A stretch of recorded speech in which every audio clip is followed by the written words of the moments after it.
Assalamualaikum warahmatullahi wabarakatuh. Mari klik subscribe di channel ini dan aktifkan tanda loncengnya untuk mendapatkan update pemberitahuan di video berikutnya.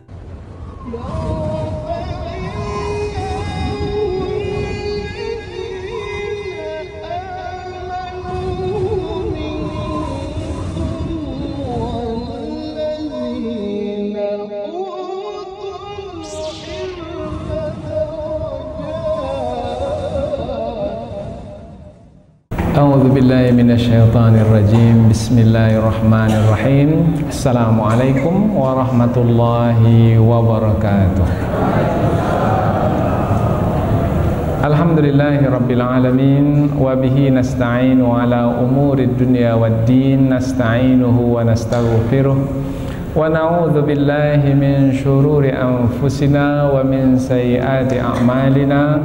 فَمَنْ يَهْدِ اللَّهُ فَلَا مُضِلَّ لَهُ وَمَنْ يُضْلِلْ فَلَا هَادِيَ لَهُ أَشْهَدُ أَنْ لَا إِلَهَ إِلَّا اللَّهُ وَحْدَهُ لَا شَرِيكَ لَهُ وَأَشْهَدُ أَنَّ مُحَمَّدًا عَبْدُهُ وَرَسُولُهُ لَا نَبِيَّ بَعْدَهُ أَمَّا بَعْدُ. Kita bersyukur kepada Allah Subhanahu wa taala yang masih melimpahkan rahmat dan nikmat-Nya.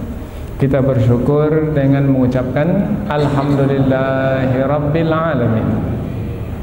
Tidak lupa pula bersalawat kepada Rasulullah sallallahu alaihi wasallam dengan mengucapkan Allahumma salli ala Sayyidina Muhammad wa ala ali Sayyidina Muhammad. Dan bersalam kepada Rasulullah dengan mengucapkan Assalamu alayka ya Rasulullah. Alhamdulillah kita dapat kembali meneruskan pengajian tafsir ayat-ayat suci Al-Quran yang insyaAllah kita akan teruskan kepada ayat yang ke-200 250, 251 dan 252, 3 ayat terakhir dari juz yang kedua. 3 ayat yang akan kita bahas ini masih lagi menceritakan tentang kisah Bani Israel bersama dengan nabi mereka, bersama dengan raja dan pemimpin mereka yang ditetapkan oleh nabi mereka melalui wahyu dari sisi Allah Subhanahu wa taala untuk memimpin mereka berperang melawan musuh mereka. Musuh mereka adalah Jalut dan tentara-tentaranya yang jumlahnya jauh lebih banyak dari mereka. Telah diterangkan dalam ayat-ayat sebelum ini tentang keinginan mereka untuk berperang, sebab musuh mereka telah mengusir mereka dari kampung halaman mereka. Musuh mereka telah memisahkan mereka dari anak-anak mereka. Maka mereka ingin memerangi musuh mereka yang telah memerangi mereka. Tapi mereka perlukan pemimpin. Mereka memerlukan seorang raja yang akan memimpin mereka berperang melawan musuh mereka, dan mereka dapat pemimpin. Sepatutnya pemimpin yang ditetapkan oleh nabi mereka yang tidak ada kepentingan apa-apa, mereka terima dengan lapang dada. Tapi malangnya mereka tak mau menerimanya. Dan penolakan mereka terhadap pemimpin mereka itu bukan karena kebenaran, tetapi adalah karena kebatilan, yaitu yang datang dari hawa nafsu mereka. Semestinya berdasarkan petunjuk, bukan berdasarkan kepentingan hawa nafsu. Tapi pada akhirnya mereka menerima juga kepemimpinan raja mereka, Talut. Tetapi Talut pula memastikan mereka apabila memang mau berperang bersama dengannya, Talut ingin yang berperang bersama dengannya betul-betul yang bersungguh-sungguh dalam berperang, dan kesungguhan dalam berperang mesti dibuktikan. Kesungguhan dalam berperang adalah dengan keimanan yang kuat kepada Allah Subhanahu wa taala, tidak mengikuti kehendak hawa nafsu. Maka Talut pun menguji yang ikut bersama dengan mereka. Ini yang kita terangkan dalam pengajian yang lalu. Diuji dengan sebatang sungai. Ketika mereka haus dahaga, Talut mengatakan jangan minum. Kalau minum, gagal ujian untuk bersama denganku. Ramai dari kalangan mereka minum, sedikit sekali yang tidak minum. Yang sedikit itulah bersama dengan Talut. Kemudian ketika bersama dengan Talut melepasi sebatang sungai itu, berhadapan dengan musuh, dan musuh pula ada di hadapan, telah ternampak jelas. Sebahagian besar pula dari mereka tak mau berperang karena melihat musuh jauh lebih banyak. Tapi ada sebahagian kecil. Jadi sebahagian kecil dari sebahagian kecil yang bersama dengan Talut, itulah yang mau bertahan. Kemudian dengan sebahagian yang kecil dari sebahagian yang kecil itulah Allah memenangkan mereka. Memenangkan mereka dari musuh mereka. Musuh mereka menjadi kalah, tidak berdaya. Pemimpin musuh mereka terbunuh. Nah, inilah yang akan diterangkan dalam ayat yang akan kita bahas dalam kesempatan ini. Allah Subhanahu wa taala berfirman, A'udzubillahi minasyaitonirrajim. Bismillahirrahmanirrahim.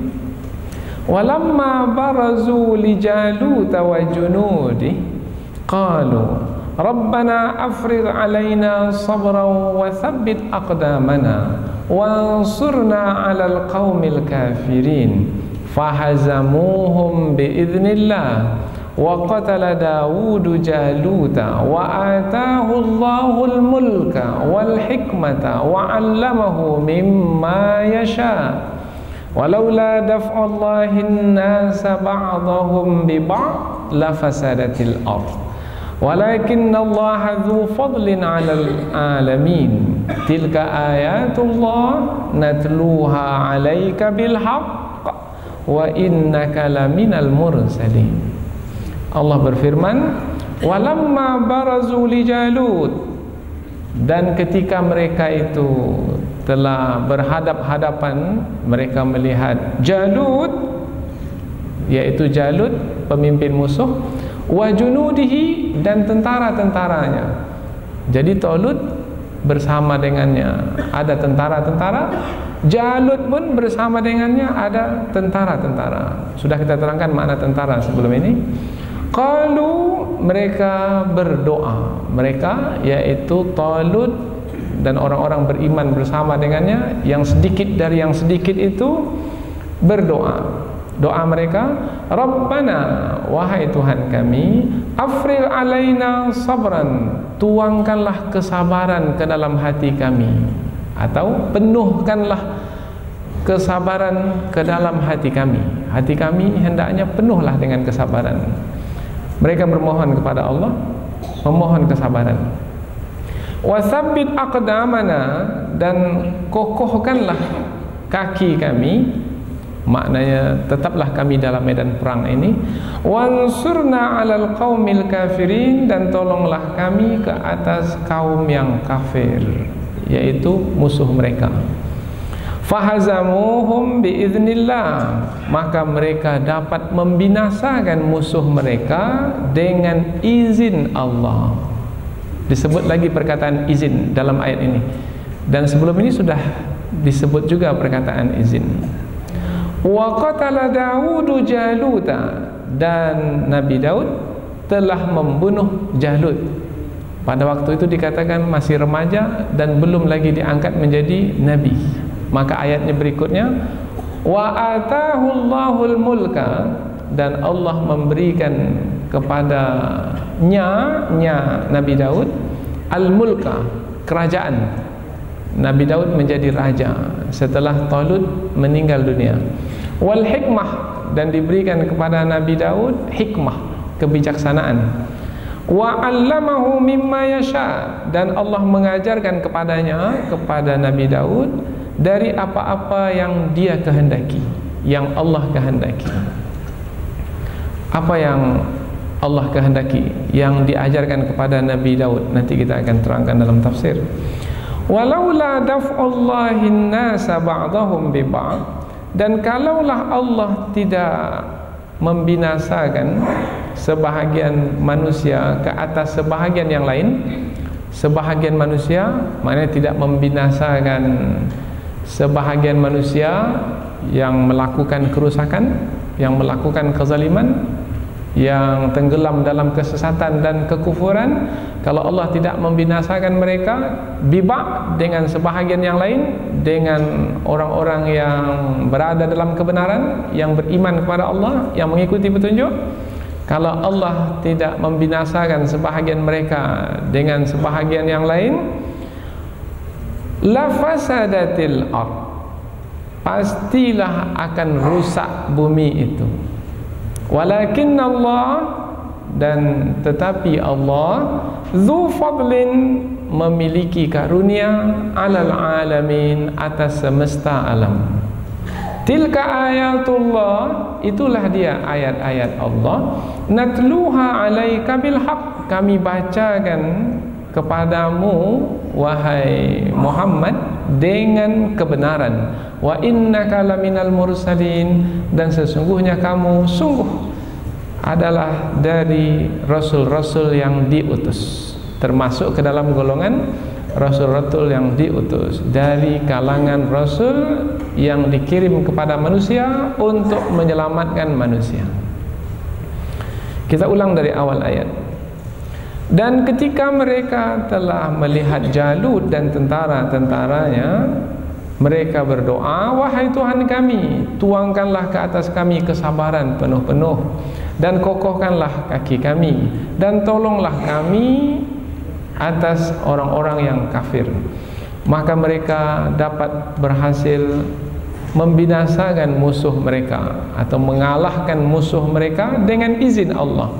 Dan Nabi Daud telah berhasil membunuh Jalut, dan Allah memberikan kepadanya kerajaan dan kebijaksanaan, dan mengajarkan kepadanya apa-apa yang dia kehendaki.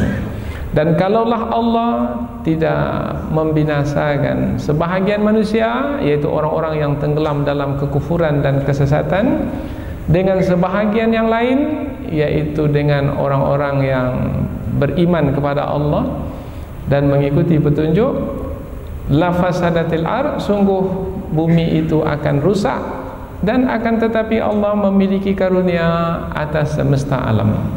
Itulah dia ayat-ayat Allah yang kami bacakan ayat-ayat tersebut ke atasmu dengan kebenaran, dan sesungguhnya kamu wahai Muhammad sallallahu alaihi wasallam sungguh dari kalangan rasul-rasul yang diutus. Jadi dari 3 ayat sebagai penyempurna dari kisah Bani Israel yang telah Allah terangkan dalam beberapa ayat sebelum ini, menjelaskan bahwasanya Allah memberikan kemenangan kepada orang-orang yang beriman kepadanya, yang yakin kepadanya. Kemudian satu lagi, yang sabar yang sabar di dalam menjalani apa-apa yang Allah tetapkan ke atas mereka, seperti dalam kisah ini, seperti menghadapi musuh mereka. Mereka sabar dalam kesusahan, dalam penderitaan, dalam ujian yang berat, dan mereka terus meminta kesabaran kepada Allah. Mudah-mudahan Allah memenuhkan hati mereka dengan kesabaran, sebab mereka tahu kesabaran itulah yang akan menghantarkan mereka kepada kemenangan. Dan Allah berikan kemenangan. Musuh dapat dikalahkan, pemimpin musuh dapat dibunuh. Nah, ia adalah merupakan pengajaran yang sangat berharga untuk kita. Kisah masa lalu sudah berlalu, namun Allah ceritakan kembali untuk kita ambil pengajaran, supaya apabila mereka dahulu mendapatkan kemenangan dengan kesabaran, maka pada hari ini pula dengan kesabaran yang kita usahakan, kita pun juga akan mendapatkan kemenangan. Kemudian antara orang beriman dengan orang kafir, antara orang-orang yang mengikuti petunjuk dengan orang-orang yang mengikuti hawa nafsu, selamanya pasti akan terjadi perselisihan, selamanya sampai hari kiamat. Dan mungkin saja perselisihan itu akan membawa kepada peperangan. Nah, peperangan antara kebenaran dengan kebatilan, pejuang kebenaran dengan pejuang kebatilan, ia adalah sebagai sunnatullah yang telah ditetapkan oleh Allah di muka bumi ini. Tujuan peperangan tersebut adalah untuk melemahkan, bahkan juga untuk menghancurkan untuk menghancurkan orang-orang yang tenggelam dalam kesesatan, kekufuran, yang mengikuti hawa nafsu, yang dengan cara itulah bumi akan terpelihara. Karena apabila tidak ada peperangan terhadap orang-orang yang mengikuti hawa nafsu, maka bumi akan rusak binasa. Sebab orang-orang yang mengikuti hawa nafsu tidaklah yang mereka inginkan, melainkan untuk merusak dan membinasakan alam semesta ini. Tapi dengan adanya orang-orang beriman yang mengikuti petunjuk, maka Allah pula memberikan kemenangan ke atas mereka, terpeliharalah bumi dari kerusakan. Ini adalah tanda kekuasaan Allah yang dibacakan kepada Rasulullah dan disampaikan kepada kita, menjadi nilai yang sangat berharga. Ujung pembahasan nantinya adalah kita tanya diri kita, masuk kelompok yang mana dari dua kelompok tersebut? Pejuang kebenaran atau pejuang kebatilan? Beriman mengikuti petunjuk atau kafir mengikuti hawa nafsu. Dan tidak ada kelompok yang ketiga, hanya dua kelompok saja. Pilih kelompok yang mana, dan nanti akan diberikan balasan kebaikan kalau memilih kelompok orang-orang beriman. Balasan kebaikannya adalah dikelompokkan pula semula nanti di tempat yang sama, yaitu di dalam syurga. Jangan sampai memilih kelompok yang salah. Kelompok yang salah, kelompok orang-orang yang mengikuti hawa nafsu, yang tenggelam dalam kesesatan. Nanti akan dikelompokkan kembali. Balasannya nanti dikelompokkan kembali di tempat yang sama pula. Di kelompok yang mana di dunia, maka di kelompok itu pula nanti di akhirat. Di mana ditempatkan? Di dalam neraka. Maka di akhirat kelak dua saja tempat nantinya, tak ada tempat yang ketiga. Kalau tidak di surga, di neraka. Untuk memilih di tempat mana kita nanti, maka memilihnya di dunia ini. Bersama dengan siapa kita nanti, memilihnya ketika di dunia ini. Salah memilih, menyesal selama-lamanya. Maka hidup ini adalah ujian antara memilih kebenaran atau kebatilan, memilih kelompok orang-orang yang beriman atau memilih kelompok orang-orang yang mengikuti hawa nafsu. Inilah 3 ayat yang akan kita bahas dalam kesempatan ini. Kita mulai tafsir ayat. Tafsir maknanya pengajian yang lebih panjang, penjelasan yang lebih terperinci, sehingga kita lebih dekat lagi dengan kandungan ayat. Kandungan ayat sudah nampak dari ringkasan, sekarang kita ingin lebih dekat lagi. Walamma barazu li Jalut wa junudi, dan ketika mereka telah melihat Jalut dan tentara-tentaranya. Dan ketika, kalau disebut kata dan bermakna lanjutan dari ayat sebelumnya, dan ketika disebut kata ketika bermakna pada suatu masa dahulu, karena ketika itu menerangkan tentang masa, waktu. Pada satu masa dahulu, pada satu ketika dahulu telah terjadi satu peristiwa. Peristiwa apa? Peristiwa mereka melihat pemimpin musuh dan melihat tentara-tentara yang dibawa oleh pemimpin musuh tersebut, yang jumlah mereka jauh lebih banyak. Tapi ketika itu mereka tidak sedikit pun merasa takut, bimbang tidak, takut tidak, bimbang pun tidak. Ketika itu mereka berdoa. Nah, sikap yang seperti itu pula yang hendaknya kita ikuti pada hari ini. Apabila kita melihat apa-apa yang tidak kita sukai, atau kita menghadapi musuh yang mungkin akan menyerang dan membinasakan kita, maka cepat menjalin hubungan dengan Allah melalui doa. Karena doa adalah senjata orang-orang beriman.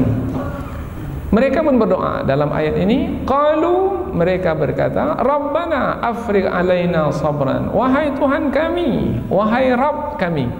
Kalau disebut Rabb, Rabbana bermakna wahai yang menciptakan kami, wahai yang mengatur hidup kami, wahai yang memelihara dan melindungi kami. Bukan kami yang menguruskan hidup kami, Kami tak mampu untuk memelihara dan melindungi diri kami, karena kami ini memiliki sifat kekurangan. Apalagi jumlah kami sedikit dan musuh kami ramai. Maka hanya kepada Engkaulah kami memohon untuk melindungi dan memelihara kami dan memenangkan kami. Wahai Tuhan kami, Rabbana, itu makna Rabbana. Maka selalu doa kita dimulai dengan Rabbana. Rabbana atina fid dunya hasanah, Rabbana la tu'akhidna in nasina aw akhtana. Makna Rabbana, wahai Tuhan kami yang menciptakan kami, yang mengatur hidup kami, yang melindungi kami, yang memelihara kami. Kita tidak tengok diri kita. Kami ini adalah hamba-hambamu yang kurang, yang memiliki keterbatasan, dan kami tidak akan mungkin mampu menyelesaikan masalah kami ini. Hanya Engkau yang mampu menyelesaikan, maka selesaikanlah wahai Tuhan kami dengan afriq alaina sabran. Penuhkanlah kesabaran ke dalam hati kami. Afriq di sini maknanya penuhkan. Apa makna penuh? Jangan sampai ada dari hati kami itu yang kosong dari kesabaran. Penuhlah hati kami itu dengan kesabaran. Kalau ibarat gelas, penuh kan, sampai tak ada lagi ruangan di gelas itu yang kosong. Kalau gelas itu penuh dengan air, bagaimana? Nah, kalau penuh dengan air bermakna tak bisa lagi ditambah. Kalau ditambah, melimpah. Kalau masih bisa ditambah, itu bermaknanya masih ada yang kosong dari gelas itu. Tapi kalau tak bisa lagi ditambah, bermakna sudah penuh. Ya Allah, penuhkanlah hati kami itu dengan kesabaran. Jangan sampai tak ada, jangan sampai ada di dalam hati kami itu yang kosong, ruang yang kosong, yang tidak ada kesabaran di situ. Maksud ayat ini, afriq ini adalah bersangatan meminta kesabaran. Sangat-sangat meminta kesabaran, memohon dengan sungguh-sungguh supaya Allah memberikan kesabaran dengan sempurna. Berarti mereka tahu kalau kurang saja sedikit kesabaran, kekurangan itulah yang akan membawa kepada kekalahan. Jadi mereka minta kesabaran yang sempurna. Sudah kita terangkan dalam pengajian sebelum ini, sabar maknanya menahan diri untuk tetap dalam ketaatan. Sabar. Kalau disebut sabar bermakna ini kekuatan dalaman.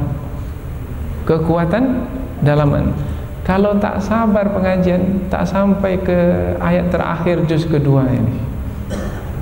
Kalau tak sabar, tak sampai yang dipanam itu ke Masjid Agung ini. Kalau tak sabar, mungkin tak berhasil anak-anak kita didik. Karena kesabaran kita lah, maka keberhasilan kita dapatkan. Jadi sabar adalah bekal yang sebenarnya untuk mendapatkan keberhasilan. Sabar menahan diri untuk tetap dalam ketaatan. Taat dalam belajar ini sabar. Kalau dalam belajar sabar, mulai dari awal belajar sampai nanti akhir, duduklah di tempat itu, jangan pergi mana-mana. Kalau pergi mana-mana bermakna tak sabar. Duduk saja di sini tak sempurna dapat, apalagi pergi ke mana-mana. Sekali duduk kemudian pergi keluar, dah terpotong pengajian itu. Kemudian kembali lagi 2-3 patah kata saja tak terdengar, sudah payah kita menyambungnya. Apalagi kalau 5-10 menit. Maka mesti sabar. Sabar menahan diri untuk tetap dalam ketaatan. Karena ada keinginan-keinginan hawa nafsu. Di antara keinginan hawa nafsu, mengantuk, mau tidurlah. Itu tak sabar namanya. Karena tidak menahan diri untuk tetap dalam ketaatan. Di dalam perang jauh lebih hebat. Ini contoh yang kita jalani sekarang. Kalau di dalam perang mesti sabar. Karena keinginan hawa nafsu pasti ada ketika perang. Mau larilah dari perang ini, berat ini. Itu namanya tidak sabar, tidak menahan diri dalam ketaatan. Apalagi umpamanya komandan perang, pasti memerintahkan, dan mungkin perintah dari komandan perang itu berat untuk ditunaikan. Keinginan hawa nafsu pula tak mau yang berat-berat, mau yang ringan-ringan. Mungkin komandan perang mengatakan, kamu ke depan. Kalau ke depan bermakna pastilah dekat kepada kematian. Mana ada orang yang mau mati cepat? Tak ada. Tetapi karena kesabaran menahan diri untuk tetap dalam ketaatan, maka ia dengan gagah perkasa maju ke depan. Ini dalam perang. Jadi setiap perjuangan memerlukan kesabaran. Semakin berat perjuangan, maka semakin besar kesabaran kita perlukan. Kurang sabar, perjuangan tidak akan berhasil. Maka orang yang gagah perkasa sebenarnya adalah orang yang sabar. Maka nanti kita akan jumpa dalam Al-Quran, orang beriman itu kekuatannya berbanding dengan orang kafir adalah 1:10 kalau orang beriman itu sabar. 1:10. Orang beriman 1, orang kafir 10. Orang kafir yang 10 itu bisa dikalahkan kalau orang beriman itu sabar. Tapi kalau tak sabar, beribu pun mereka, orang kafir 1 dapat dikalahkan. Tanpa kesabaran, maka umat Islam itu bagaikan buih di atas laut, tidak ada kekuatan. Nah, kesabaran kita itu adalah yang datang dari keimanan. Maka disebutkan sabar itu bahagian dari keimanan. Bukti orang yang beriman sabar. Maka yang mereka minta adalah sabar, dan sabar yang mereka minta itu yang memenuhkan hati mereka. Jangan sampai ada kosong dalam hati mereka yang tidak ada sabar di situ. Rabbana afrigh alaina sabra wa tsabbit aqdamana, dan kokohkanlah kaki kami di bumi. Mengapa mereka minta dikokohkan kaki? Sebenarnya yang mereka minta adalah kokohkan badan kami. Tapi dalam ayat ini disebut kaki saja. Kaki itu bermakna yang mewakili badan. Nah, kalau dalam berfoto yang mewakili kita muka, maka yang difoto kan hanya muka saja kan. Ada yang pas fotonya tangan? Tak ada.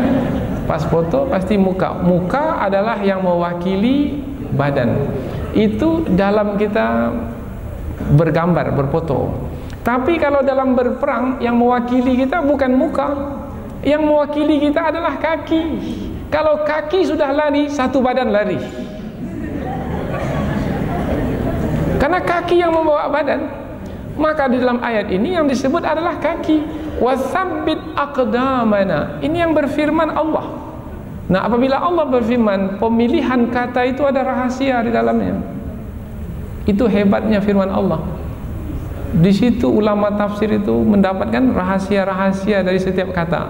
Semakin luas keilmuan yang dimiliki oleh ulama tafsir, maka semakin banyak rahasia didapatkan dari kitab suci. Maka kita tengok sampai hari ini masih saja ada yang baru yang disampaikan oleh ulama tafsir. Yang saya sampaikan ini yang sudah disampaikan oleh ulama-ulama terdahulu. Yang saya sampaikan ini bacaan saja, kita baca, kita sampaikan. Tapi mudah-mudahanlah Allah Subhanahu wa taala berikan karunia, mudah-mudahan ada nanti yang disampaikan yang langsung dari sisi Allah. Mudah-mudahan. Wasabbit aqdamana, dan kokohkanlah kaki kami. Maka disebut di sini ta'bir bil juz'i anil kulli. Ini dalam pengajian tafsir, yaitu menyampaikan yang satu bahagian mewakili keseluruhan. Satu bahagian dari tubuh kita, kaki, mewakili seluruh tubuh kita. Nah, jadi apabila disebut kaki di sini bermakna kokohnya kaki itu di bumi. Pengokohan kaki di bumi, pengokohan kaki di bumi ini datang dari luar diri kita, yaitu pertolongan Allah, bantuan Allah, perlindungan Allah.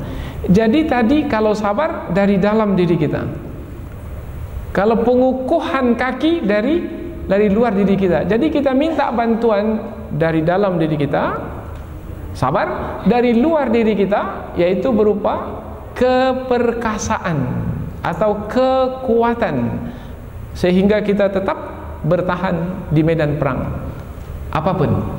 Maka dikatakan di dalam semboyan, dalam slogan, kalau sudah pergi ke medan perang hanya satu di antara dua. Kalau tidak menang dalam perang, mati sebagai syahid. Tak ada yang ketiga. Akan mengaku kalah angkat bendera putih? Oh tidak. Maka berpantang badan, berkalang tanah kalau hanya mempertaruhkan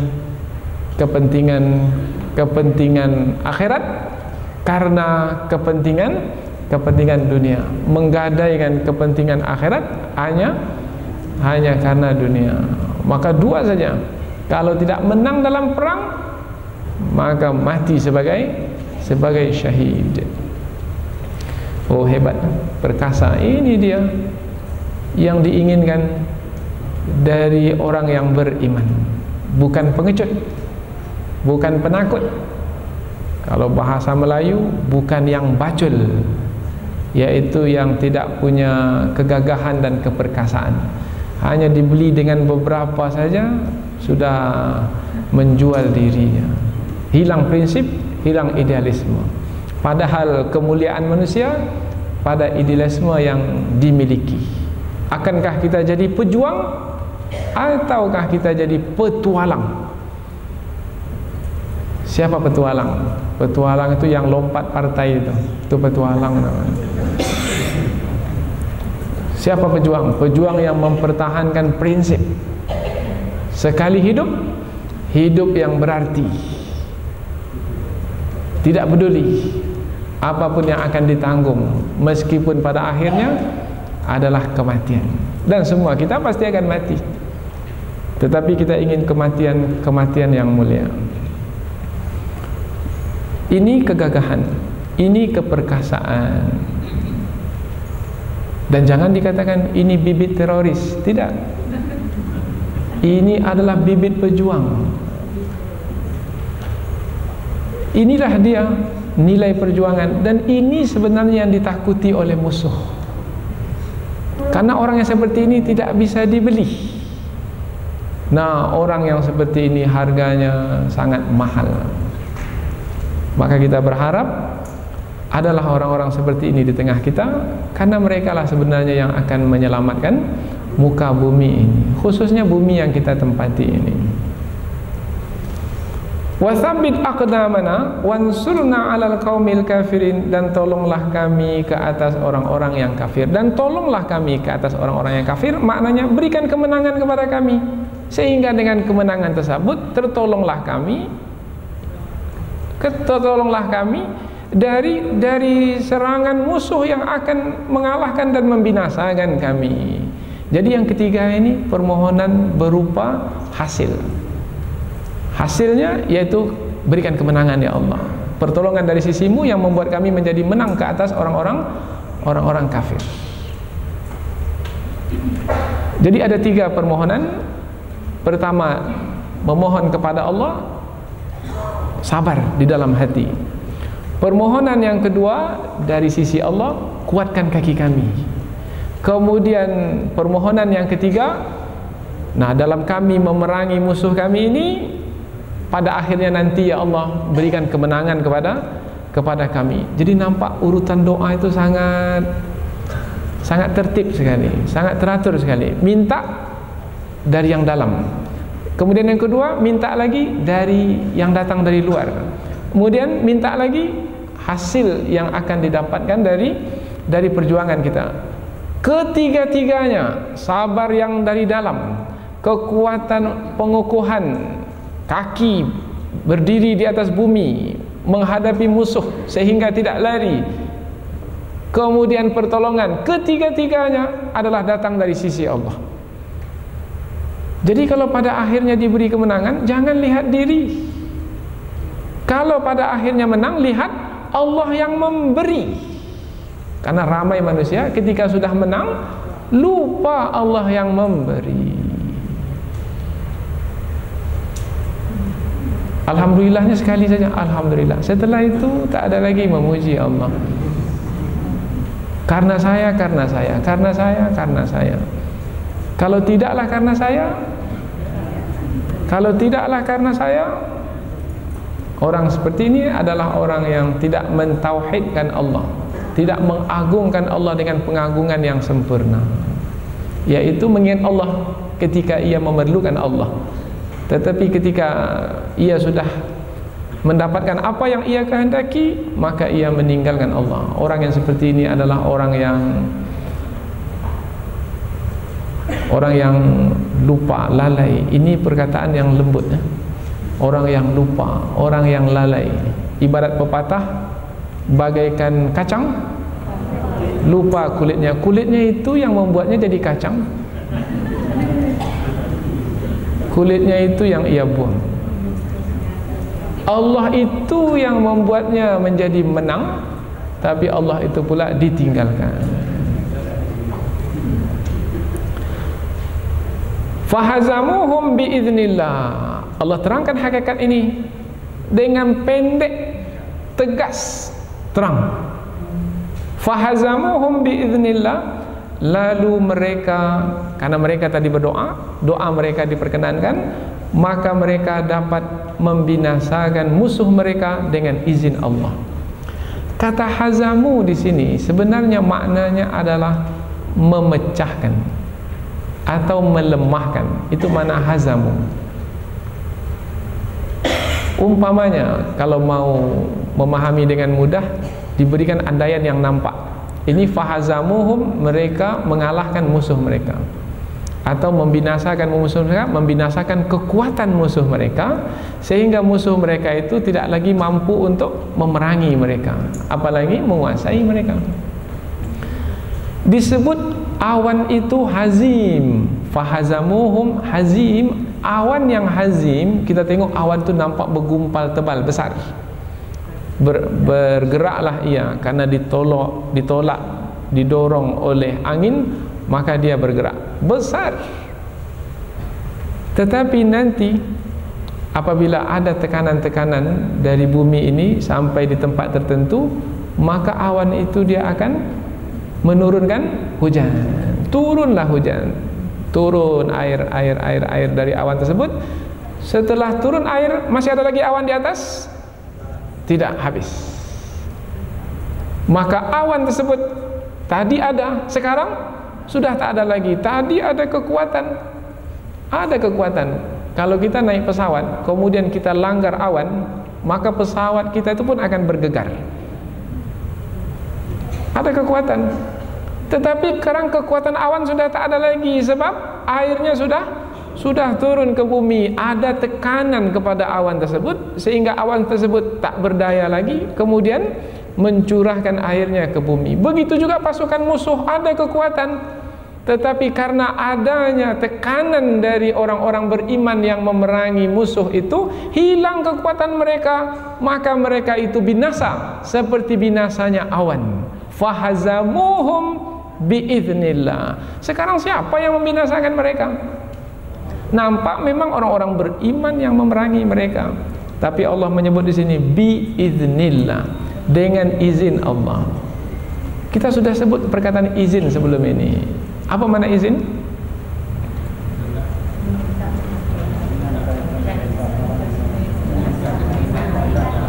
Menginginkan sesuatu, kemudian keinginannya itu diperkenankan.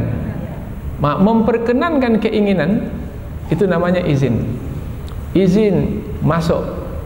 Izinkan saya untuk masuk ke dalam rumah. Ya, saya izinkan. Keinginannya untuk masuk. Kemudian kita sampaikan keinginannya, berlaku, masuk. Keinginan orang-orang beriman dalam perang, menang. Oh baik, kalau itu yang kamu inginkan wahai hamba-hambaku yang beriman, maka ku berikan kemenangan.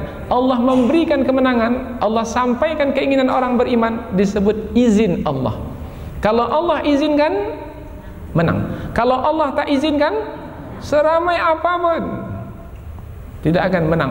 Jadi yang menjadi penentu siapa? Allah, bukan jumlahmu wahai manusia. Itu mesti dimengerti. Bukan jumlah kita. Menjadi penentu kemenangan adalah Allah. Dan Allah itu baru memberikan kemenangan kepada siapa? Kepada orang-orang yang beriman. Bermana iman itulah kunci untuk mendapatkan kemenangan. Tapi malangnya ramai pada hari ini menyangka, berpendapat iman ini menghalang kemajuan, menghalang untuk mendapatkan peradaban.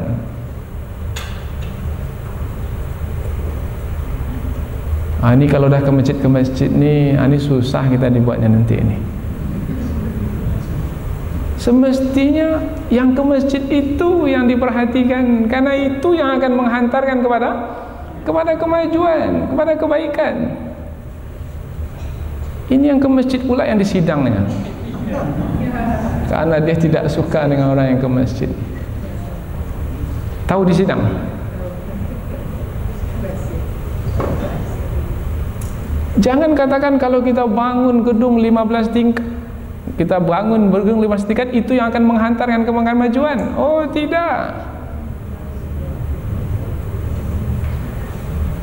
Kita kaji Al-Quran ini juz per juz, itu yang akan memajukan bumi ini.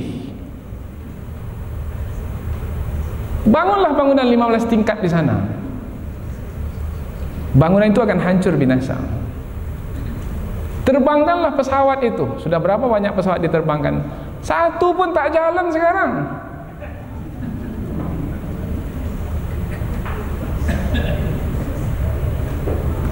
Lalu yang akan menjalankannya apa? Yang akan menjalankannya keimanan. Itulah dia roh pergerakan.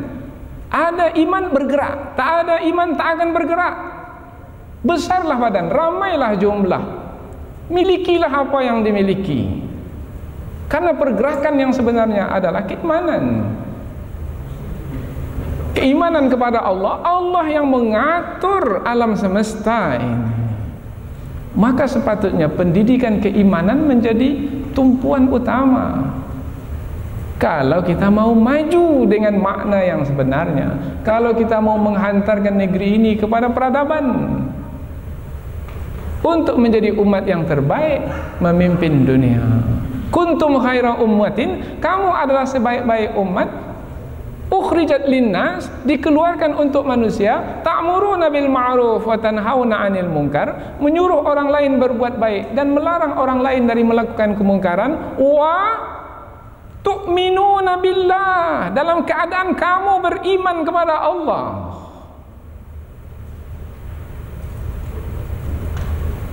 Mau ditafsirkan kemana lagi ayat ini?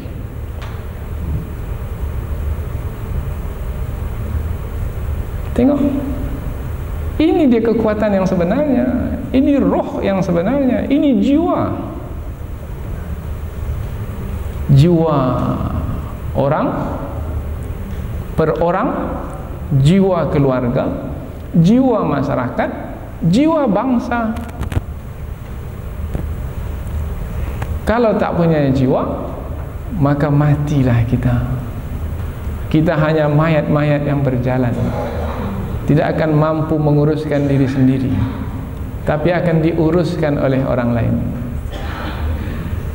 Digotong ke sana kita pergi sana, digotong ke sini kita pergi ke sini, dikuburkan ke dalam bumi pun tidak akan menolak, karena kita hanyalah mayat-mayat yang terbaring. Tapi ini bukan syair, ini bukan. Ini untuk menjelaskan siapa orang yang hidup, orang yang iman ada dalam dirinya. Siapa orang yang mati? Orang yang mati, orang yang iman telah tercabut dari dirinya. Fahazamuhum biiznillah, biiznillah. Maka mereka dapat membunuh musuh mereka dengan izin Allah. Dengan di sini ulama tafsir membahaskannya. Dengan ini adalah ba'ul isti'anah, ba' minta tolong. Itu mana ba'. Sama dengan bismillahirrahmanirrahim, dengan nama Allah yang Maha Pengasih lagi Maha Penyayang. Apa mana dengan di sini? Dengan minta tolong kepada Allah, dengan menyebut nama Allah yang Maha Pengasih lagi Maha Penyayang. Kita mau makan, bismillahirrahmanirrahim, dengan minta tolong kepada Allah kita makan. Kalau Allah tak tolong, tak bisa kita makan. Tak bisa, karena Allah tolonglah, maka masuk makanan itu ke dalam perut. Kalau Allah tak tolong, tengok orang di rumah sakit, Allah tak tolong, tak bisa masuk makanan. Suapkanlah, masukkan ke dalam mulutnya, tak dapat dia menelan. Karena yang membuat dia dapat menelan makanan adalah Allah. pertolongan dari Allah, kekuatan dari Allah. La haula wala quwata illa billah. Tidak ada daya, tidak ada kekuatan dengan Allah. Dengan pertolongan Allah ada kekuatan. Kalau Allah tak tolong sampai ke masjid ini, mana sampai? Ramai kawan kita terbaring di rumah sakit karena Allah tak berikan pertolongan kepadanya. Mereka tahu hanya dengan pertolongan Allah lah, dengan izin Allah. Pertolongan Allah berupa izinnya mereka dapat membunuh musuh mereka.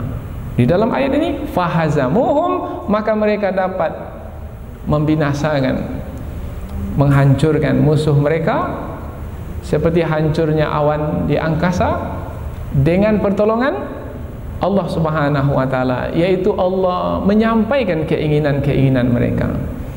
Wa qatala Dawud Jalut, dan Nabi Daud telah membunuh Jalut. Ini baru nama Nabi Daud disebut. Dari awal kisah ini tak ada nama Nabi Daud disebut. Tiba-tiba dalam perang ini muncul nama Nabi Daud, dan ketika muncul nama Nabi Daud langsung muncul dalam perkara yang besar dan yang menentukan kemenangan, yaitu Nabi Daud membunuh pemimpin musuh. Apabila Allah berkisah seperti ini bukan sembarangan, ini ada hikmah di sebaliknya. Apa hikmah di sebaliknya? Kalau ikut hukum akal, sebenarnya yang akan membunuh musuh itu, apalagi pemimpin musuh itu, adalah pasti Talut, karena Talut badannya besar, ilmunya luas. Tapi yang membunuh musuh adalah seorang kanak kecil, remaja, Daud. Apa maksudnya? Maksudnya untuk mengajar Bani Israel, wahai Bani Israel, jangan kamu katakan kekuatanmu yang membuat kamu dapat mengalahkan musuhmu, tidak kekuatanku.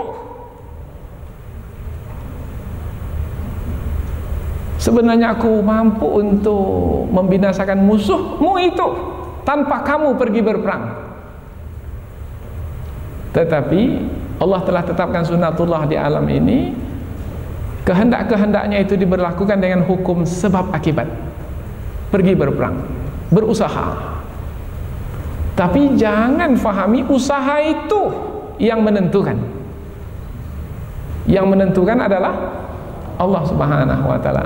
Dan Allah pilih pula Nabi Daud sebagai sebab di dalam membunuh musuh. Mengapa Allah pilih Nabi Daud sehingga Nabi Daud yang berhasil membunuh musuh? Sebabnya Allah ingin memberikan isyarat bahwasanya anak yang berhasil membunuh musuh ini nanti pada akhirnya akan menjadi raja, menggantikan Talut. Dapat isyarat di sini, pemimpin masa depan sebenarnya sudah diketahui sekarang. Atau untuk memilih seseorang pemimpin sekarang, jangan tengok sekarang, tapi tengok seperti apa masa lalunya dahulu. Kalau penjahat dia dulu, jangan pilih pemimpin sekarang. Meskipun dah pakai songkok dia sekarang ni.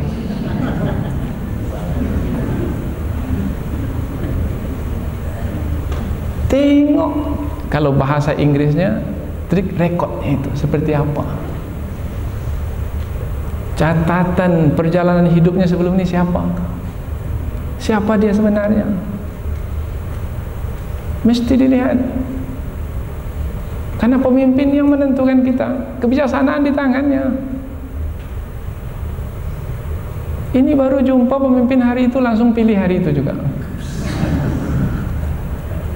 Ini nampak gambar macam ni, tusuk macam ni ya, tusuk ya. Ni yang gambar seperti ini, tusuk ya. Tusuk. Saya tak tahu siapa yang digambar tu. Apa yang telah dibuat selama ini? Tak tahu. Oh tidak, mesti tahu seperti apa. Maka mengapa Allah pilih Nabi Daud untuk membunuh Jalut?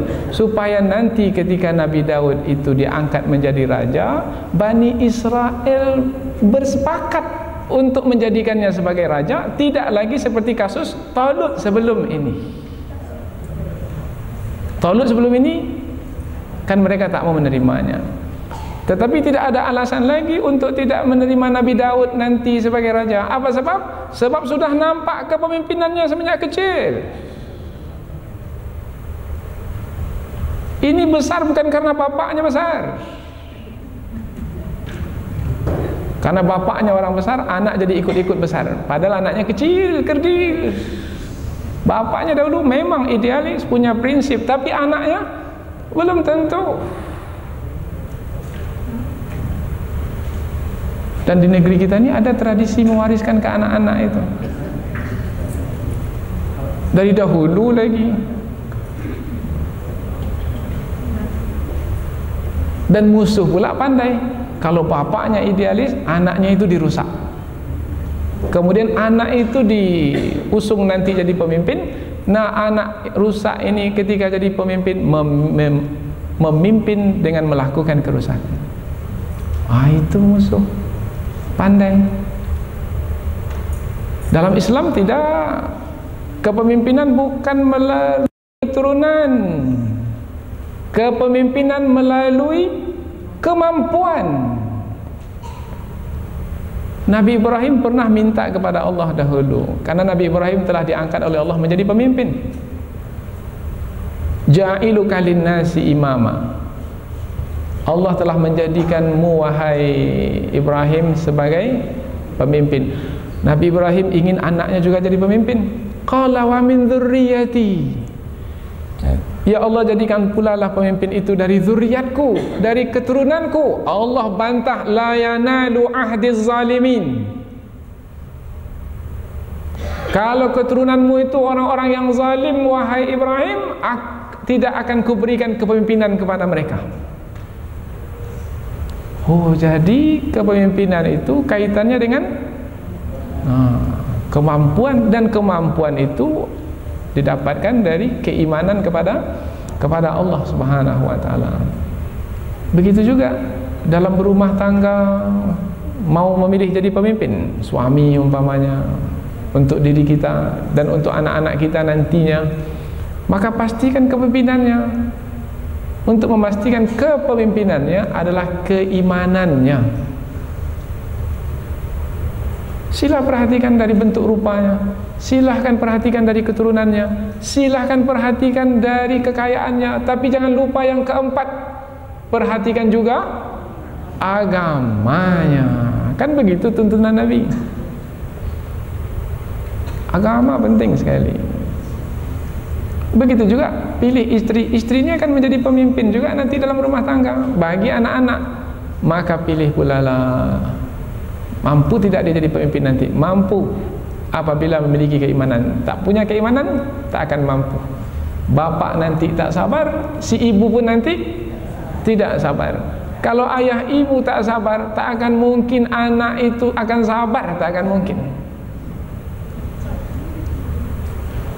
Anak-anak yang sabar akan datang dari ayah ibu yang sabar, sebab anak itu mencontoh.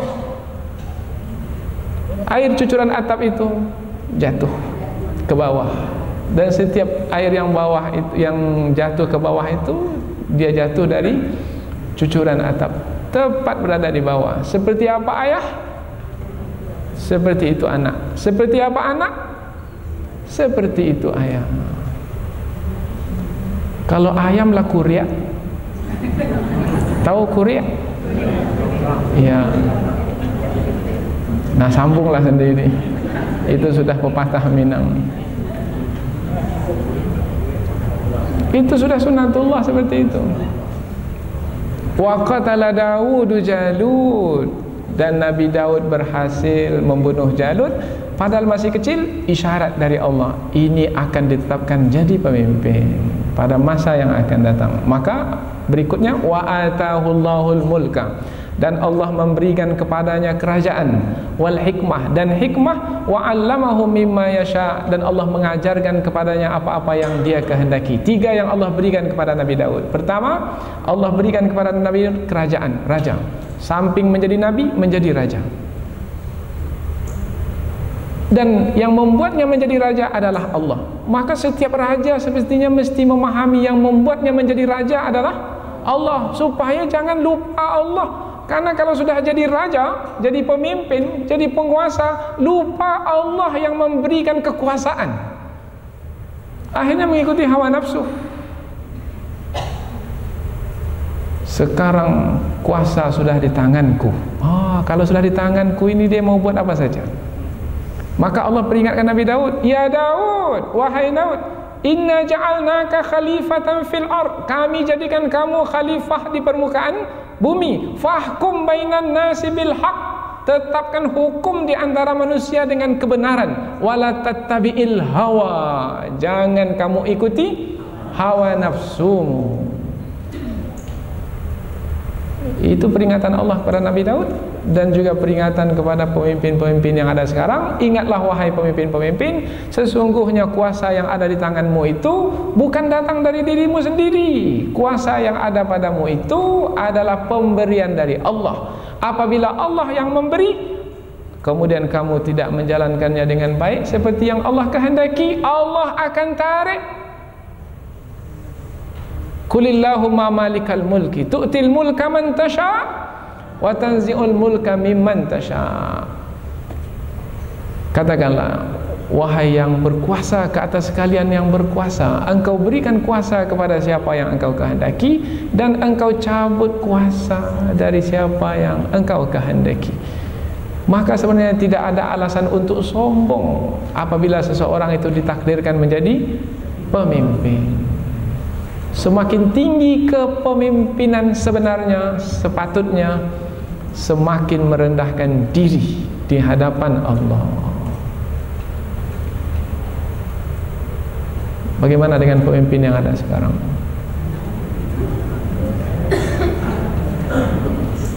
Ayat-ayat Al-Quran adalah keperluan untuk meluruskan dan memperbaiki keadaan.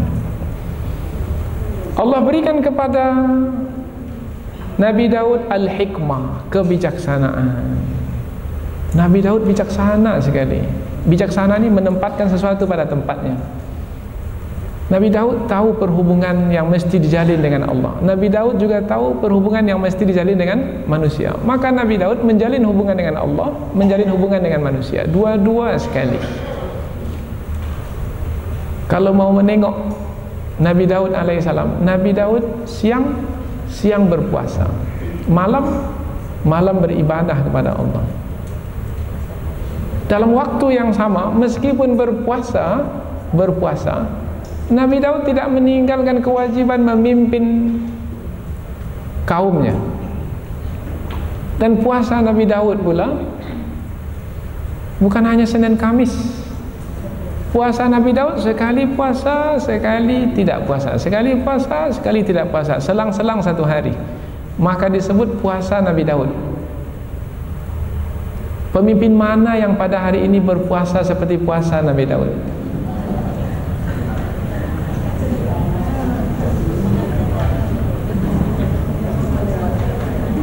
Yang Senin Kamis dia payah carinya,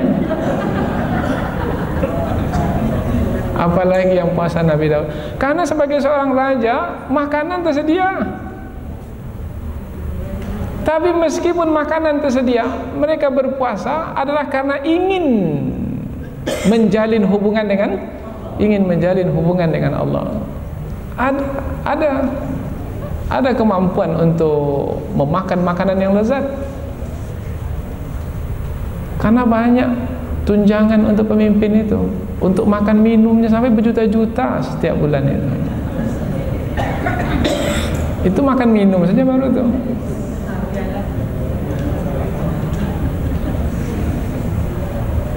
Kalaulah berpuasa seperti puasa Nabi Daud, akan bisa itu fasilitas makan minum itu bisa diberikan kepada orang lain. Ada yang 15 juta, ada yang 20 juta, ada yang 300 juta. Dapatlah berpuasa seperti puasa Nabi Daud. Oh, hebat sekali. Berubah masyarakat. Pak RT-nya seperti itu, Pak RW-nya seperti itu, Pak Lurah seperti itu, Pak Camat seperti itu, Pak Wali Kota seperti itu, Pak Gubernurnya, Menterinya, Presidennya. Oh, berubah Indonesia.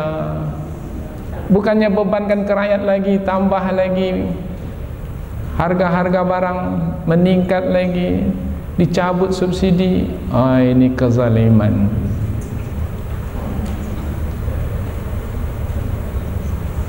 Maka yang sengsara semakin sengsara. Setiap tahun bertambah pula fasilitasnya itu. Tak mau kurang. Tak mau.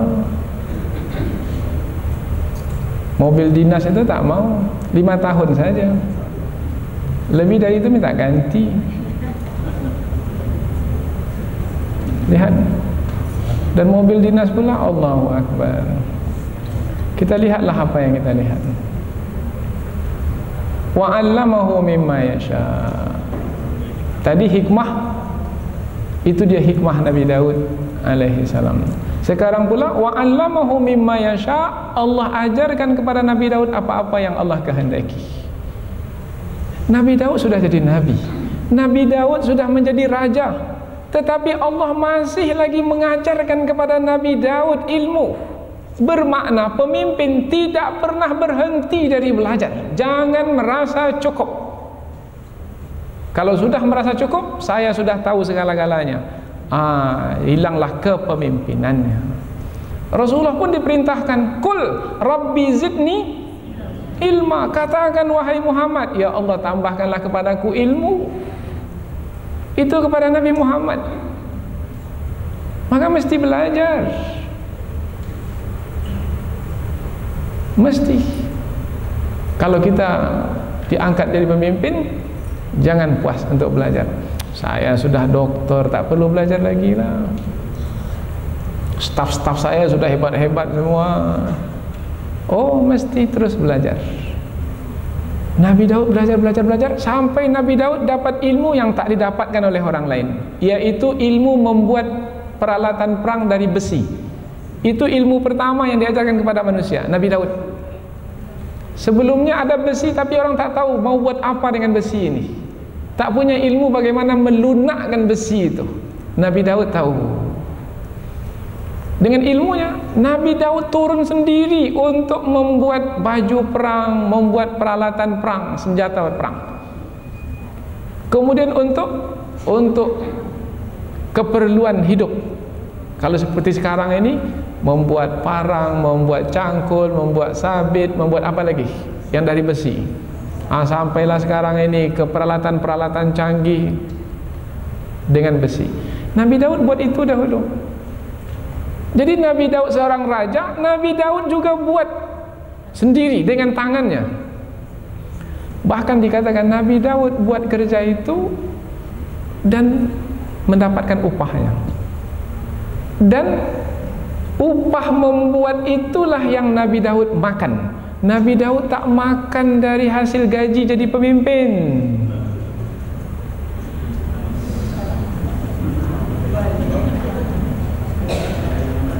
Nabi Daud makan dari hasil kerja sendiri. Maka Rasulullah memuji Nabi Daud alaihissalam dengan mengatakan, sebaik-baik rezeki yang masuk ke dalam perut kita adalah rezeki yang diusahakan oleh tangan sendiri. Sepatutnya kalau sudah punya kebun, dari hasil kebun sajalah, gaji jangan ambil lagi.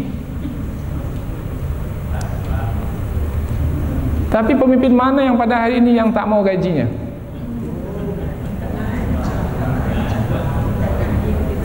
Bahkan tak bekerja pun dapat gaji juga.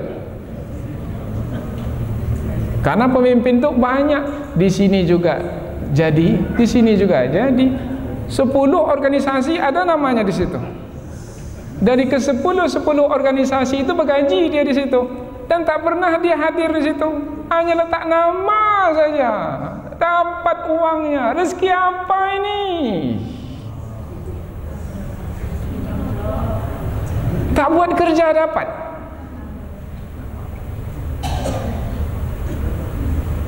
Coba tengok, ada satu orang sampai 50 lembaga yang dia pegang. Satu orang 50 lembaga, bermakna 50 kursi dia punya. Dan bergaji semua itu. Di Masjid Agung namanya ada juga.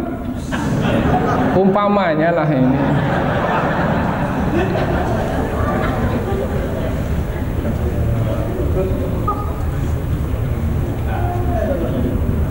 Dan uang yang dikeluarkan uang siapa?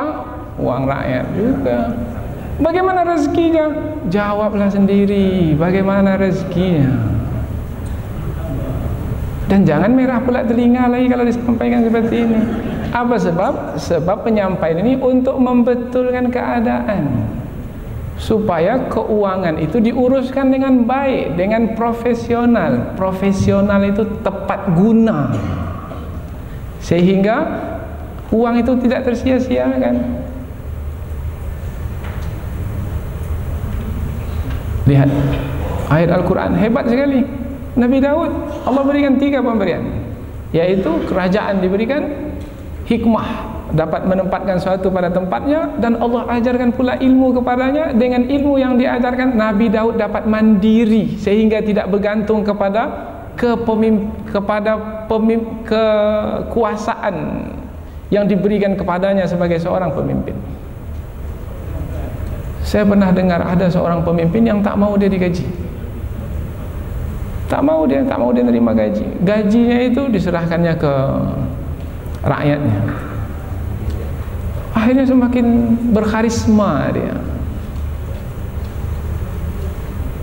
Memang kita perlu uang di dalam hidup. Memang kita perlu harta benda, dan bukannya haram. Tetapi pemimpin itu kan contoh. Pemimpin itu kan teladan. Kalau yang dicontoh kurang baiknya, bagaimana mencontoh yang kurang baiknya? Kita mau mencontoh yang baik. Kalau yang baik dicontoh, maka akan baik. Kalau yang buruk dicontoh, inilah dia kerusakan di alam semesta. Mencontoh ke yang buruk, sepatutnya mencontoh ke yang baik. Ujung ayat ini hakikat yang ada di alam semesta ini. Walaula daf'ullahi an-nasa ba'dhum bi ba'd la fasadatil ard. Kalaulah Allah tidak membinasakan sebahagian manusia dengan sebahagian yang lain, maka rusaklah bumi ini. Membinasakan sebahagian manusia. Siapa manusia yang dibinasakan? Orang-orang yang tenggelam dalam kesesatan, yang mengikuti hawa nafsu. Siapa yang membinasakan mereka? Yang membinasakan mereka adalah orang-orang yang beriman, yang mengikuti petunjuk. Nabi Daud adalah orang beriman yang mengikuti petunjuk. Maka ketika Nabi Daud menjadi raja, semua sejahtera. Semua tanpa terkecuali sejahtera. Dan tak ada siapa yang komplain, yang mengkritik, yang mempermasalahkan kepemimpinannya. Kemudian diwarisi oleh anaknya Nabi Sulaiman alaihissalam. Kesejahteraan menjadi lebih hebat lagi, lebih sempurna lagi. Bahkan Allah berikan pemberian-pemberian yang istimewa kepada Nabi Sulaiman, di samping kepada ayahandanya Nabi Daud alaihissalam. Bahkan gunung dan burung pun bertasbih bersama Nabi Daud alaihissalam. Gunung dan burung, Allahu Akbar, ikut serta mau bersama dengan Nabi Daud. Bukan manusia saja yang mau bersama, gunung burung. Gunung benda mati, burung makhluk hidup juga. Kalau Nabi Daud sudah bertasbih, maka gunung pula bertasbih. Nabi Daud ditakdirkan pula dapat mendengar tasbih gunung. Akhirnya bergemuruhlah tasbih. Datang burung berombongan mendengar Nabi Daud bertasbih. Burung berhenti terbang di angkasa, bertasbih bersama dengan Nabi Daud. Hebat. Inna sakharnal jibala ma'ahu. Kami tundukkan gunung-gunung itu untuk bertasbih bersama dengan Nabi Daud. Yusabbihna bil asyi wal isyraq, setiap pagi dan petang. Wat tayra mahsyuratan. Kemudian juga burung-burung terhenti kalau sudah Nabi Daud bertasbih. Karena tasbihnya itu betul-betul tasbih ikhlas, khusyuk. Dan kalau gunung memahami, kalau burung memahami. memahami mana yang bertasbih dengan ikhlas dan khusyuk. Karena pada hari ini banyak juga pemimpin bertasbih, dipanggilnya ustadz yang berzikir-zikir itu bawa pakai baju putih-putih, wahai rakyatku, baju putih-putih. Kemudian berada di hadapan, bertasbihlah, subhanallah, bergemuruh. Pada waktu itu saja. Besok dah lain pula ceritanya lagi. Lalu tasbih yang bagaimana itu? Bermakna tasbih hanya untuk kepentingan saja. Tasbih yang sebenarnya tasbih mengagungkan, membesarkan Allah Subhanahu wa taala. Nabi Daud alaihi salam yusabbihna bil ashyi wal isyraq. Bil ashyi pada waktu petang, al isyraq ketika matahari terbit. Karena dua waktu itulah manusia banyak lalai dalam bertasbih. Tapi pemimpin ini ketika itulah ia ingat kepada Allah di saat yang lainnya lalai. Karena di saat yang lainnya lalai, kemudian dia ingat, dia bisa mengingatkan yang lalai. Kalau dia sendiri juga termasuk yang lalai, bagaimana mungkin akan mengingatkan? Sama-sama lalai. Hei, ingatlah kepada Allah, tapi saya lalai juga ini. Tak akan mungkin. Kita lihat, hebat sekali. Kalau cerita Nabi Daud ini sangat hebat. Ujung dari juz yang kedua ini Allah munculkan tentang Nabi Daud, tetapi Allah belum ceritakan dengan terperinci. Nanti Allah ceritakan dengan terperinci. Sekarang ini baru menyampaikannya saja dahulu, supaya nampak, oh itu dia, ada Nabi Daud. Karena sebelum ini tak ada cerita Nabi Daud. Tak ada cerita Nabi Daud. Sekarang baru muncul cerita Nabi Daud. Dan nanti baru akan diceritakan dengan terperinci. Karena ayat Al-Quran munculkan dulu. Setelah muncul, baru nanti diberikan perinciannya.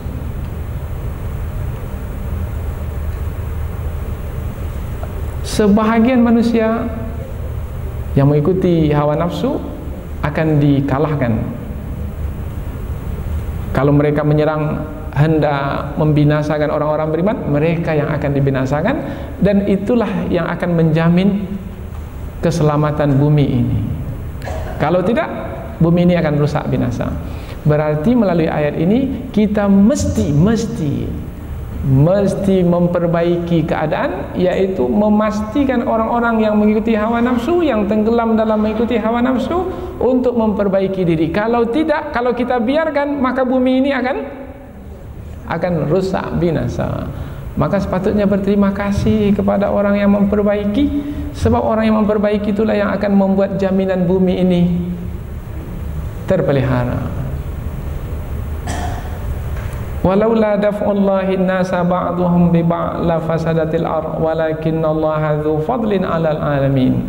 Akan tetapi Allah memiliki karunia ke atas alam semesta. Apa karunia Allah? Yang sebelumnya, karunia Allah adalah memenangkan orang-orang beriman yang mengikuti petunjuk ke atas orang-orang yang mengikuti hawa nafsu, orang-orang yang tenggelam dalam kesesatan. Dengan memenangkan ini, bumi menjadi terpelihara. Itulah karunia Allah ke atas semesta alam. Selesai sudah, ditutup ayat, ditutup juz yang kedua ini dengan ayat tilka ayatullahi natluha alaika bilhaq. Itulah dia ayat-ayat Allah yang kami bacakan ke atasmu dengan kebenaran, wahai Muhammad. Ayat-ayat kami yang kami bacakan kepadamu. Ada ayat-ayat Allah yang dibacakan, maka kita membacanya. Ada ayat-ayat Allah yang diperlihatkan, maka kita melihatnya. Al-Quran ayat-ayat Allah yang dibacakan. Dahulu dibacakan oleh malaikat Jibril kepada Rasulullah, kemudian dibacakan pula oleh Rasulullah kepada kita, dan kita pula membacakannya kepada anak-anak kita. Ini adalah ayat-ayat Allah yang dibacakan. Ada pula ayat-ayat Allah yang diperlihatkan, umpamanya langit yang dijunjungkan, bumi yang dihamparkan, gunung yang dipacakkan, dan terlalu banyak untuk disebut. Ini adalah tanda-tanda ayat-ayat Allah yang diperlihatkan. Dalam ayat ini ayat-ayat Allah yang dibacakan. Nabi Muhammad mana tahu tentang kisah-kisah masa lalu? Mana tahu tentang Nabi Daud, tentang Talut, tentang Bani Israel? Tak tahu. Nabi Muhammad seorang buta huruf, tak ada baca apa-apa. Tiba-tiba memberitahu. Mengapa mampu memberitahu? Sebab diberitahu. Siapa yang memberitahu? Allah Subhanahu wa taala. Maka disebutlah ayatullah, ayat-ayat Allah. Kami membacakannya kepadamu. Kami di sini Allah melalui perantaraan malaikat Jibril. Nah, yang dibacakan itu adalah ayat-ayat Allah. Kalau disebut ayat, tanda kekuasaan Allah. Kalau disebut ayat-ayat Allah, itu adalah diantaranya yang sebelum ini. Kalau disebut tilka, itulah yang dimasukkan. Itu yang mana? Kisah Bani Israel. Kalau yang dimasukkan adalah kisah Bani Israel, maka kisah Bani Israel itu sebagai ayatullah, tanda-tanda kekuasaan Allah yang dibacakan. Untuk melihat tanda-tanda kekuasaan Allah, lihat kisah Bani Israel. Untuk melihat tanda-tanda kekuasaan Allah, lihat kisah Nabi Ibrahim, lihat kisah Nabi Musa, lihat kisah-kisah masa lalu. Itu adalah tanda-tanda kekuasaan Allah yang dibacakan. Kalau mau lihat tanda-tanda kekuasaan Allah yang diperlihatkan, lihat gunung, lihat matahari, lihat bulan, lihat awan, lihat apa saja. Maka nampak di situ tanda-tanda kekuasaan Allah. Kalau sudah nampak tanda-tanda kekuasaan Allah, kalau sudah mendengar tanda-tanda kekuasaan Allah, maka hendaknya menghantarkan kepada keimanan kepada Allah, keyakinan kepada Allah. Itu yang ingin Allah tunggu sekarang. Sudahkah kamu beriman? Dengan keimanan itu kamu akan menang. Dengan keimananmu itu kamu akan memimpin dunia ini, dan yang akan membuat dunia ini selamat dan terjauh dari kerusakan. Belum juga lagi mau beriman? Itu dia ayat-ayat Allah yang telah dibacakan kepadamu dengan kebenaran. Wa innaka laminal mursalin, dan sungguh kamu adalah di kalangan rasul yang diutus. Kalau kita kaitkan ujung ayat dengan awal ayat yang terdapat dalam juz yang sama, juz yang kedua ini, di ayat yang pertama Allah menyebutkan sayaqulus sufaha'u minan nasi ma wallahum an qiblatihim allati kanu 'alaiha. Orang-orang yang bodoh itu akan mengatakan, yang siapa yang dimaksudkan orang yang bodoh ini? Orang-orang Yahudi dan orang Nasrani mengatakan, mengapa mereka itu memalingkan wajahnya, berpindah kiblat dari Masjidil Aqsa ke Masjidil Haram? Mengapa mereka? Allah menyebut mereka adalah orang-orang yang bodoh. Mereka tak tahu sebenarnya berpindah dari Masjidil Aqsa ke Masjidil Haram, dari Masjidil Aqsa ke Ka'bah adalah atas perintah Allah. Karena Allah menurunkan wahyunya kepada Nabi Muhammad. Karena Nabi Muhammad itu adalah Rasul Allah. Fawalli wajhaka syatral Masjidil Haram. Nah, di awal ayat di juz yang kedua ini menyebutkan tentang kerasulan Nabi Muhammad yang diingkari oleh Bani Israel. Maka di penghujung juz yang kedua ini Allah menegaskan lagi kerasulan Nabi Muhammad yang menceritakan tentang kisah Bani Israel pada masa dahulu. Kemudian berikutnya lagi, kalau kita bawa ke ayat pertama dari juz yang ketiga, Allah menyebut dua Rasul Bani Israel, kemudian Allah menyebut Nabi Muhammad, kemudian Nabi Muhammad ini disebut di tengah-tengah antara dua Rasul Bani Israel. Padahal dari sisi urutan Nabi Muhammad yang terakhir, tapi Allah letakkan di tengah-tengah. Allah sebut dahulu Nabi Musa, kemudian Allah sebut Nabi Muhammad. Setelah itu baru Allah sebut Nabi Isa. Padahal dari sisi urutan Nabi Musa, Nabi Isa, Nabi Muhammad, Allah letakkan di tengah-tengah untuk menyelesaikan bangsa yang melakukan kerusakan di muka bumi, yang mengatakan mereka pengikut Nabi Musa, padahal sebenarnya bukan pengikut Nabi Musa, yang mengatakan bahwasanya mereka pengikut Nabi Isa, tapi sebenarnya bukan pengikut Nabi Isa. Dan ini akan kita bahaskan pada juz yang pertama dan pada juz yang ketiga dalam pengajian yang pertama pada perjumpaan yang akan datang insyaallah. Subhanakallahumma wa bihamdika asyhadu an la ilaha illa anta wa astaghfiruka wa atubu ilaik. Wassalamualaikum warahmatullahi wabarakatuh.